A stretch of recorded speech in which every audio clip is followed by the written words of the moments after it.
आपदा के कारण जो हमारे प्रभावित लोग हैं वो अपनी बात कहने के लिए सराज विधानसभा क्षेत्र में जब रेवेन्यू मिनिस्टर आए थे उनके समक्ष गए, बात की और उनके बहुत जेन्युइन इश्यूज थे जिन इश्यूज पर उनने मंत्रिमंडल और सरकार का सहयोग उसमें मांगा।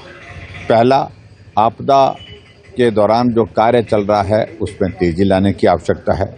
दूसरी बात, आपदा प्रभावित लोगों ने कहा कि जिनके घर चले गए हैं उनको जमीन देने का आपने पिछली बार भी वादा किया था, मुख्यमंत्री ने घोषणा की थी हम देंगे, वो उस बारे में कहा कि उनके लिए प्रावधान करना चाहिए।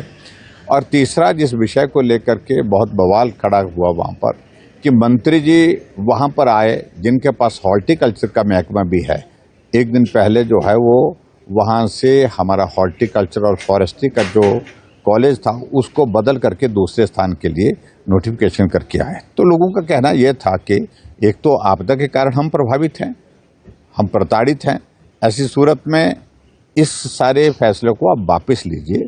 और आपदा आती रहती है। शिमला में अगर यूनिवर्सिटी के कैंपस के साथ वहाँ पर आपदा आई जहाँ 27 लोगों की जिंदगी चलेगी तो इसका मतलब ये नहीं है कि यूनिवर्सिटी को बदला गया। वहाँ किन्नौर में आपदा आई तो इसका मतलब ये नहीं कि वहाँ के संस्थान बदले गए। कुल्लू में आपदा आई, इसका मतलब ये नहीं है कि वहाँ से संस्थान बदले गए। ये परंपरा ठीक नहीं है, ये परंपरा अच्छी नहीं है। इसलिए लोगों ने जब अपनी बात की तो मंत्री जी भड़क गए, भड़क करके जो है बहुत ऊंचे में बात कहने लगे और अंततः गत्वा थोड़ी वहाँ पर जो आपदा प्रभावित लोगों ने अपनी नाराजगी जाहिर की। नाराजगी जाहिर करने का अभिप्राय ये हुआ कि वहाँ पर उनके खिलाफ FIR दर्ज कर दी। दर्जनों लोगों, ये लगभग 62 लोगों के से ज़्यादा लोगों के ऊपर FIR दर्ज की है। वो आंकड़ा ही अभी स्पष्ट नहीं कर पा रही है सरकार की 72 लोग हैं कि 62 लोग हैं कि 67 लोग हैं, कई अलग अलग। 3 FIR दर्ज की है और एक FIR तो उस प्रकार से की कि तिरंगे झंडे का अपमान किया जिसका कोई लेना देना वहाँ के लोगों का नहीं था। तिरंगे झंडे से कोई विषय ही नहीं था। नाराजगी थी तो मंत्री के व्यवहार से थी, नाराजगी थी उनकी अपनी समस्याओं को लेकर के जिनका समाधान नहीं हो पा रहा है।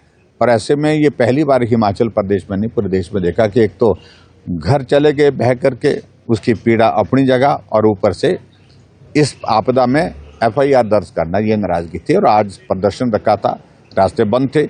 रास्ते बंद होने के बावजूद भी बड़ी संख्या में हमारी पार्टी के साथी पहुंचे जिन्होंने ऐतराज जाहिर किया, कहा कि ये FIR अमानवीय तरीके से दर्ज की गई है, इनको तुरंत प्रभाव से इनको वापस लेना चाहिए, रद्द करना।